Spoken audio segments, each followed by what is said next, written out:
Alors, je vais vous expliquer comment archiver vos espaces de travail. L'archivage permet de garder une trace de vos espaces de travail de l'année passée. Une bonne procédure d'archivage vous permettra de retrouver vos ressources via l'onglet Archives. Comme ça, ce n'est pas perdu. C'est comme si vous rangiez votre farde de l'année passée dans une armoire. Il est nécessaire de repartir l'année suivante avec des espaces de travail vierges de toute activité. Donc, vos espaces de travail courts n'ont plus d'intérêt à se retrouver actifs dans votre calendrier et celui des élèves. D'autre part, il faut éviter que les élèves se retrouvent toujours inscrits dans un cours de l'année précédente. C'est la procédure d'archivage qui permet cela. Sinon, ils vont avoir 2 fois les cours de maths, 2 fois les cours de sciences, de français, etc. Donc, comment faire? Vous allez d'abord aller dans votre espace de travail que vous voulez archiver. Voilà. Je vais aller dans les paramètres pour pouvoir, dans les propriétés et fonctions de l'espace de travail, et je vais en premier lieu changer le nom de mon espace de travail pour que je me rappelle que c'est celui de l'année 2020-2021. Si j'ai de nouveau une classe d'Ancoa, je vais être bien embêtée d'avoir 2 fois Ancoa, je ne saurai plus lequel est lequel. Il faut aussi décocher les rapports de présence. Si vous en avez fait, ça permettra que les présences ne soient pas cumulées d'année en année, mais bien pour l'année qui est active. J'enregistre. Voilà. Alors, ensuite ici, je peux recréer mon nouvel espace de travail sur base de celui que j'avais fait l'année passée. Donc, je vais faire le petit plus pour faire un nouvel espace de travail basé sur un espace de travail existant ou sur un modèle. Et donc, je vais aller rechercher mon espace de travail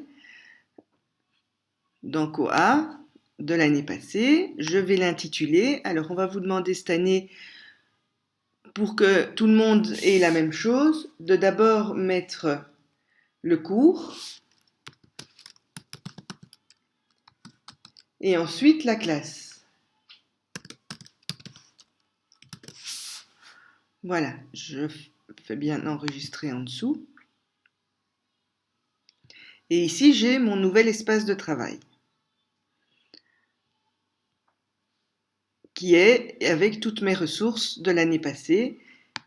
Je peux, dans mes ressources, désactiver toutes celles que je ne veux pas que les élèves voient déjà au début de l'année.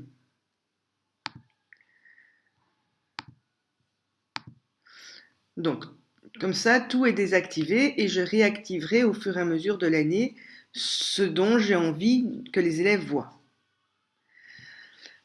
Ensuite, je reviens dans tous les espaces de travail. Je fais tous les espaces de travail pour avoir ma liste. Et là, je peux archiver.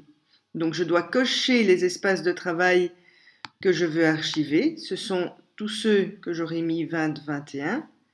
Et je vais faire archiver. Il me redemande si c'est bien ça que je veux faire. Et donc, à partir de là, je ne les ai plus dans les espaces de travail actifs, mais ils se retrouvent toujours dans les espaces de travail archivés. Donc, je peux retrouver mes espaces de travail de l'année passée comme ça. Pendant l'année, je vais fonctionner évidemment qu'avec mes espaces de travail actifs. Alors, il ne faut surtout pas garder les espaces de travail et juste changer les participants.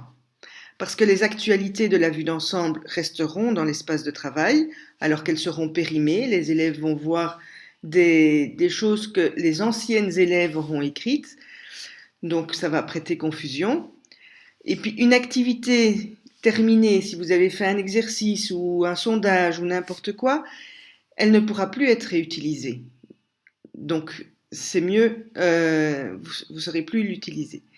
Et vous n'aurez plus accès, plus aucune trace des évaluations faites par les élèves de l'année précédente. Alors qu'ici, si c'est archivé, les élèves y sont encore dans l'espace de travail archivé. Les élèves ne le verront plus dans les espaces de travail actifs, comme vous. Ils pourront aller les rechercher dans les espaces de travail archivés, si on leur explique. Mais ça permet que vous pouvez toujours aller voir les cotes d'une élève de l'année passée. Donc voilà ce que vous devez faire ici en début d'année pour archiver vos espaces de travail et créer des nouveaux.